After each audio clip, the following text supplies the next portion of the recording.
I'm on the old Roman road, making its way across to Ammanford, not far from the village where I was brought up in Lliw. Behind is the Lliw Reservoir.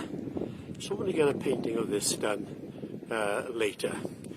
When I worked underground in the colliery, we were allowed a Friday off for college, and rather than take a bus up the Swansea Valley and across through Glenarmon to Ammanford, if I walked across the mountain here on the old Roman road, set off early enough, then what I'd save, I'd buy a book each week. So first book I bought was Thomas Watson, the Puritan, Body Divinity, and then it was his book on the Lord's Prayer, and then one of the Ten Commandments.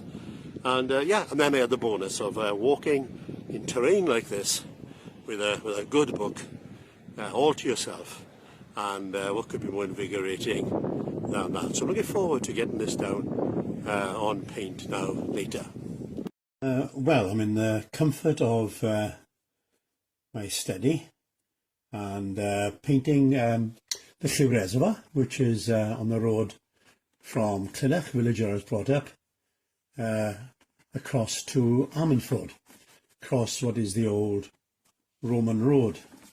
And in fact, just above where I am standing, looking down on this, is an actual Roman, what was an old Roman fort. So, and actually, depending on which direction you look, you can actually see the whole of South Gower and the North Gower. So, tremendous vantage point. And the mountain is Betws, so you cross over down to Ammanford. Now, what I'm doing, I'm going to work on a lot of counter change here, where I've got light and there'll be a dark hill there, dark light there.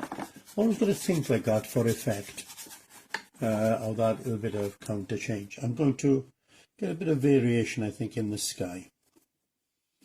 Let's get a little bit more colour going on here. There we are. I think that'll be better. Yeah, there we go. So I'm getting it, because it's a sort of wild sort of setting. I want something a little bit more dramatic, and I think that might well do it. Actually, don't want much more than that. It's not overpowering, but just enough. And I can just brush this in here now. And just brush it quietly, very lightly, but you tend to take that edge off and soften things a little, and yeah, don't want much better than that.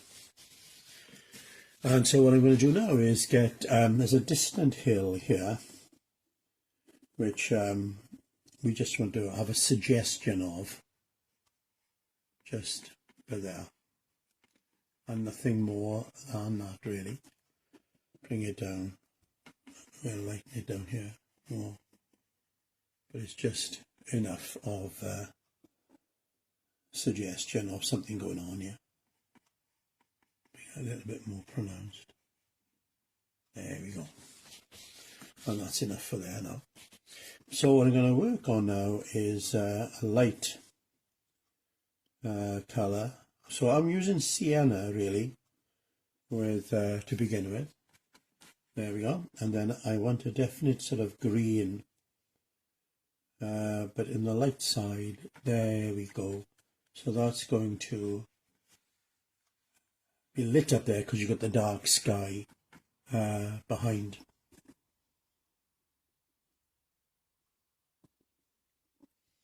And let's just get some, again, a little bit of variation in here.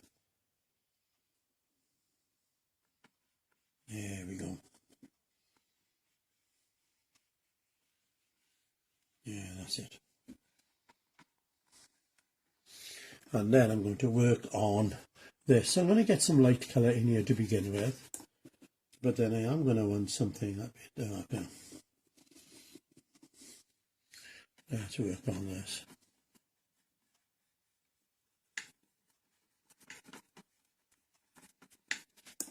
And again, with the autumn colours now, Get a lot of these lovely sort of reds.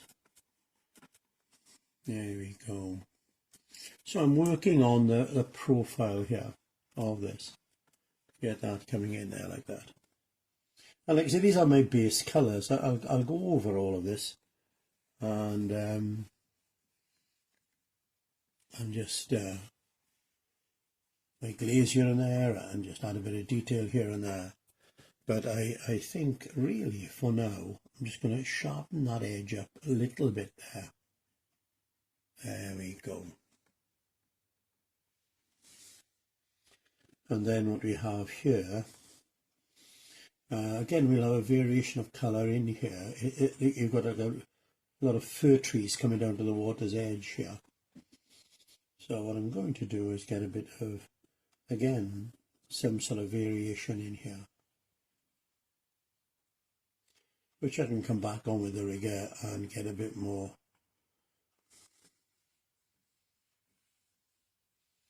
And there we go for now, that's it. Our second session now, where we'll work mainly on the foreground here. So I need to get a light colour against the dark there. So, and I'm using sienna, some cadmium yellow, and then we just get a lighter area there, and then I want to darken it up here, which means there, well, that's better. That's better. So it actually drops down, the terrain drops down, and then you want to get that sort of sweep. And how are we getting on here now? Let's have a look. So again, I want to darken the foreground a little. It's just so you get that sense of recession, of distance, really. And again, this is more or less the base colours, which I'll work on. And that's what you find, you're trying to get your base colours down first and establish where everything is. And then from there you can more or less work on getting the light detail in and the darker and so on. But we've got gorse, which I want to get in and place that here and there. So look where the gorse is going to go now. So you're talking of sienna, cadmium yellow and ultramarine blue, and let's get a bit of gorse up in here. And you'll probably have to go over it a couple of times, let it dry, go over it again with some stronger paint. But just so I've got a rough idea where we're going to go with that. Right, so there'll be some gorse there. And we're going to get some more, I think, down by here. We'll get a bit of shrubbery on the end there, some darks. So there we go.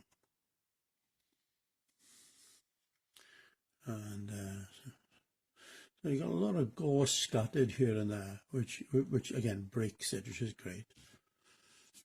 And what I'll do is get some darker colour in here again now. So I'm using some burnt umber, and that will get more of the dark in here. There we go.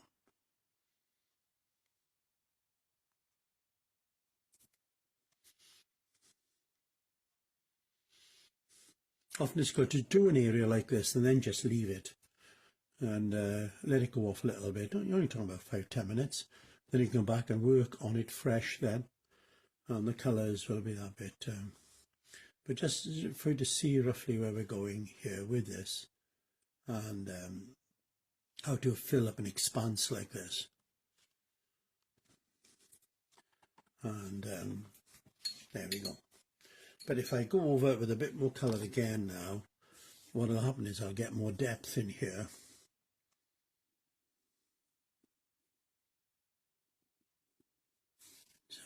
There we go.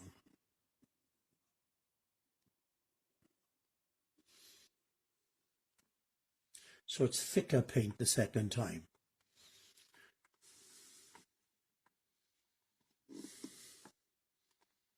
Get the light catching behind that ghost there.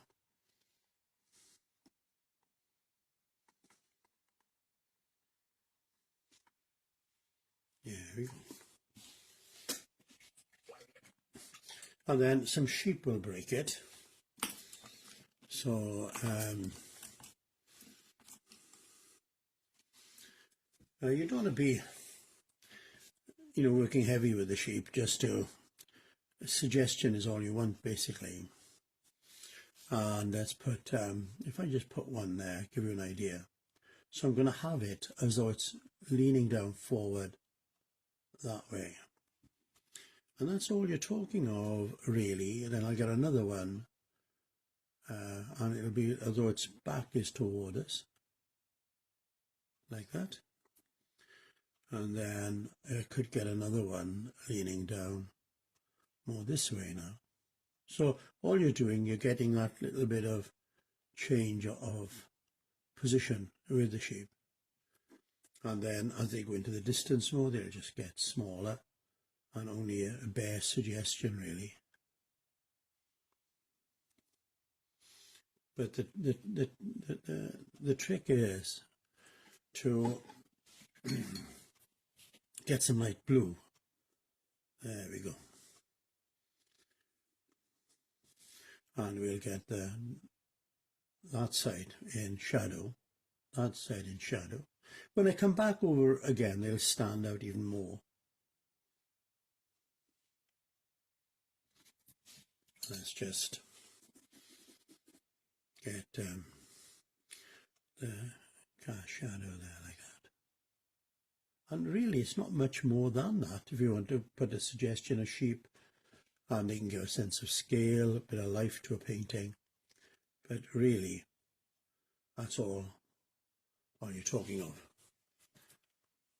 Here's the finished painting of the Llyw Reservoir. This is the upper Llyw, makes its way down through the valley to what is known as the lower Llyw, which you can get it from Llyw.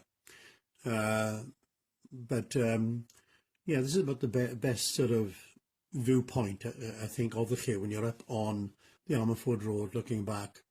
And all I've done, I've used counter change, light against dark, dark against light, warm, cold colours, and yeah, just suggestion, broken up the foreground, some gorse bushes, which I've darkened, put some lighter green in, and then a few sheep here and there, give it a bit of life, and also a sense of scale.